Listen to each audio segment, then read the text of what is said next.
Hi, I'm Hritika, learning Verilog at Lucid VLSA batch 87.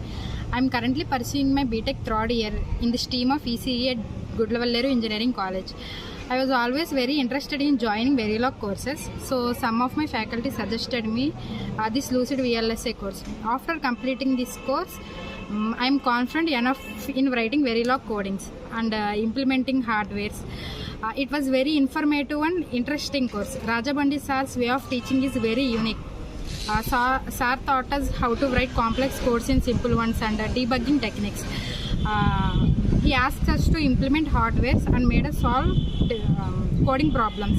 And Sir purposely made mistakes in codes and asked us to identify them. Sir interact with each and every student in this class. And even if we didn't understand the code, Sir uses real world examples which is very easy to understand. So I just wanted to say a massive thank you for everything Sir taught me over this past 2 months. So once again, thank you, sir.